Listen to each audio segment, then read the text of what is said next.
বন্ধুরা, আজকে ফুলকপি দিয়ে চিকেন করব। ফুলকপি চিকেন, তার জন্য মাংসটাকে আমি নুন হলুদ মাখিয়ে ভিনিগার দিয়ে মেখে রেখেছি।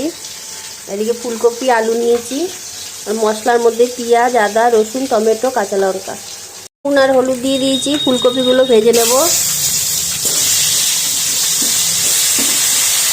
ফুলকপিগুলো আমি একটু বড় বড় দিয়েছি, মাংসতে দেবো তার জন্য, নাহলে গলে যাবে।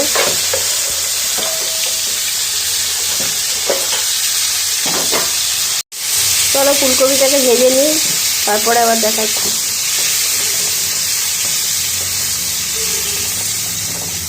আমার ভাজা হয়ে গেছে, এবার আলুগুলোও ভেজে নেব।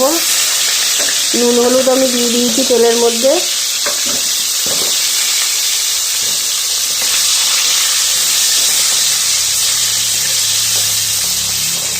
এগুলো আমার ভাজা হয়ে গেছে, আমি এবার এগুলো তুলে নেব। মাংসগুলো ভেজে নেব। মাংসগুলো আমি নুন হলুদ মাখিয়ে রেখেছিলাম।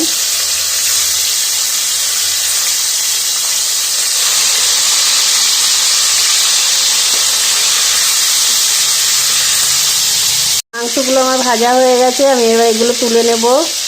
চলো তুলে নিই, তারপরে আবার দেখাচ্ছি। বাকি মাংসগুলো ভেজে নিই।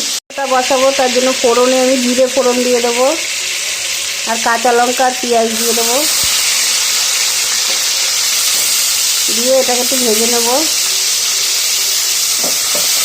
এটাকে একটু ভেজে নিই। এটা আমার ভাজা হয়ে গেছে, এবার আমি মশলাটা দিয়ে দেবো। পেস্ট করে নিয়েছি আমি। আদা রসুন টমেটো কাঁচা লঙ্কা সব আছে দেওয়া। আমি বাকি মশলাটাও দিয়ে দেবো। হলুদ গুঁড়ো, লঙ্কার গুঁড়ো, জিরের গুঁড়ো, পরিমাণ মতো লবণ দিয়ে দেবো, আর ধনিয়া গুঁড়ো দিয়ে এটাকে আমি ভালো করে কষিয়ে নেব। চলো এটাকে কষিয়ে নিই, তারপরে আবার দেখাচ্ছি। অনেকটাই কষানো হয়ে গেছে, এবার মাংসটা দিয়ে আর একটু কষিয়ে নেব। আলুটাও দিয়ে দেবো এর মধ্যে,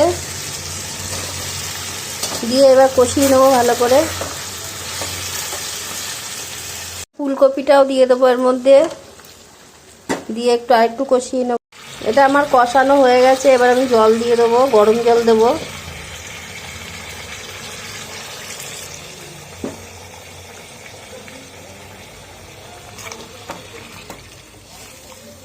আমি এটা ঢেকে দেবো। এবার ঢাকনাটা খুলে নেব। মাংসটা আমার হয়েই এসছে। আমি এবার গরম মশলা দিয়ে দেবো, এটা ভাজা মশলা গুঁড়ো করা ছিল, আমি এটা দিয়ে দিলাম। ধনে পাতা দিয়ে দেবো।